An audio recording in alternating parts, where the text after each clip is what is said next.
Welcome to the Sermons That Work podcast, featuring sermons written by some of the best preachers across the Episcopal Church.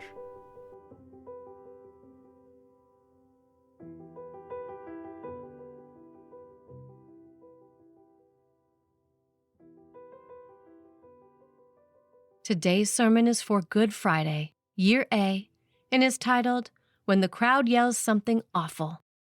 It was written by the Reverend Erin Morey and read by the Reverend Danáe Ashley, priest in the Diocese of Olympia and psychotherapist at Soul Spa Seattle, LLC. The Passion narratives in the Gospels contain many voices.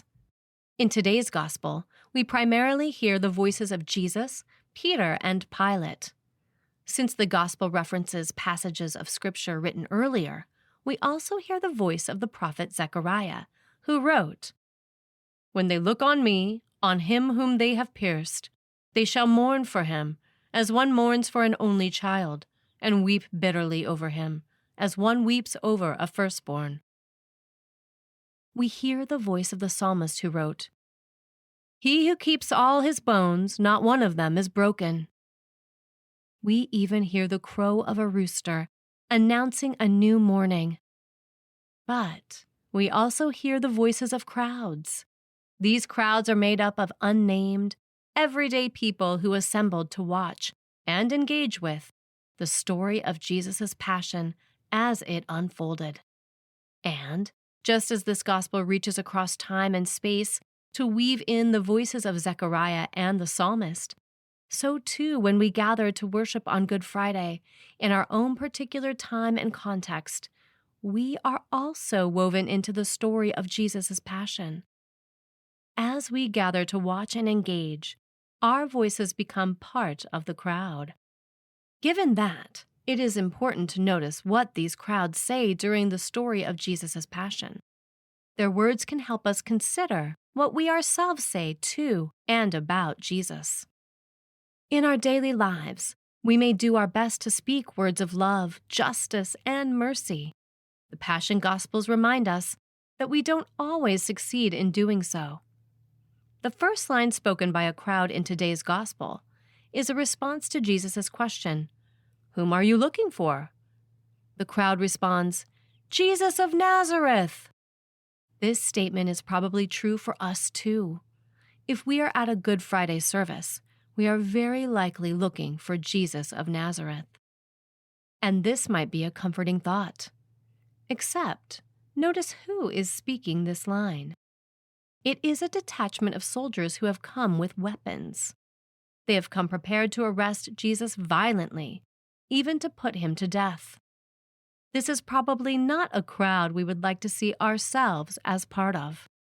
The same is true of the next time this particular crowd speaks. The soldiers yell, "Hail King!" And we probably do intend to live our lives in a way that proclaims to God, "Hail King!" But how complicated this statement in our gospel today is. On the one hand, it is a sign that a glimpse of God's goodness and glory shine through, no matter the circumstances. Jesus is being mocked, tortured with a crown of thorns, and slapped across the face.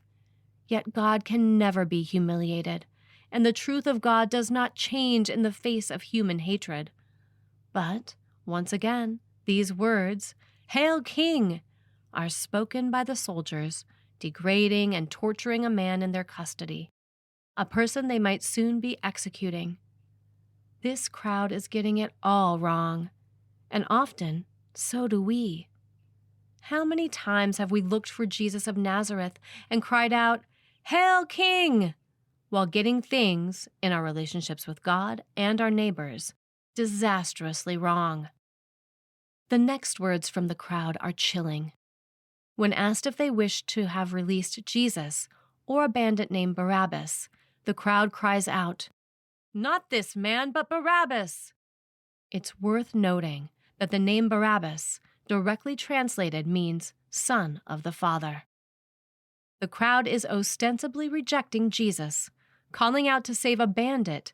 With a buried irony, they are actually admitting that the one they really want is the very one they are condemning, Jesus, the Son of God the Father. things do not become more promising for the crowd as the passage continues. As this passion narrative draws to its end, Jesus, who is still wearing clothes intended to torture and humiliate him, is taken before the crowd. Their immediate, unprompted response is to scream, "Crucify him! Crucify him!" When Jesus is presented to the crowd a second time, their response is the same. "Get him away from us! Make him go away! Crucify him!"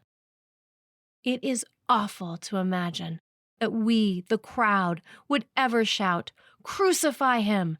at Jesus, without those words catching in our throats and tears coming to our eyes.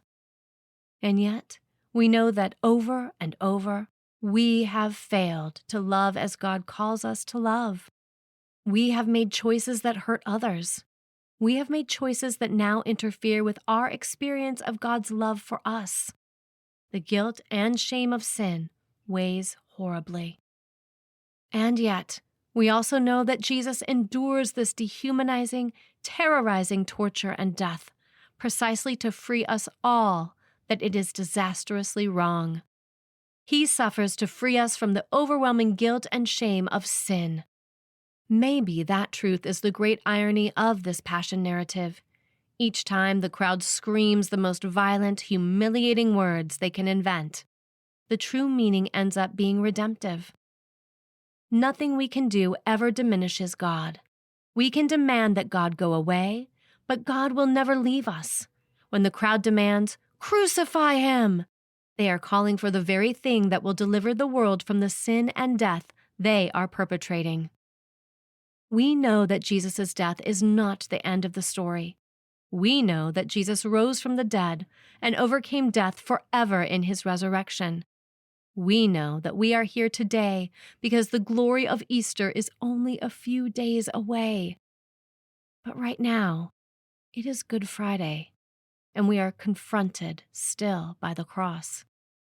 We are confronted by the enormous burden of the choices we have made that are death-dealing.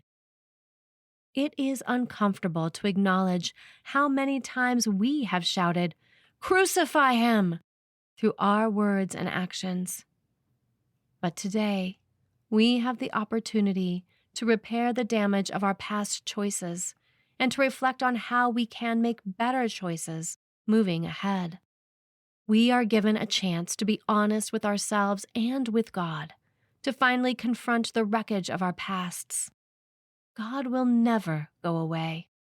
Knowing that Jesus has already conquered sin and death, we can begin the process of healing, following him to the cross and toward the life that waits on the other side.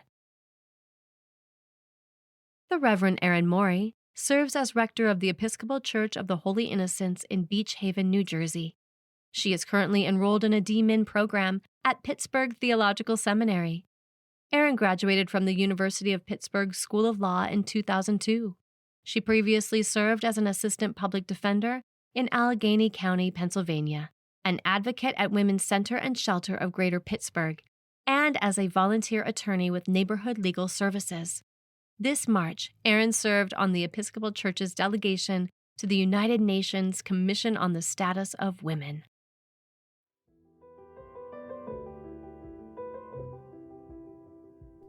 Sermons That Work is a joint offering of Forward Movement and the Episcopal Church's Office of Communication. For more free resources, including Bible studies and lesson plans, visit episcopalchurch.org/sermons. We would love it if you would rate, review, and subscribe to our podcast on your favorite podcasting platform. And while you're at it, share it with a friend.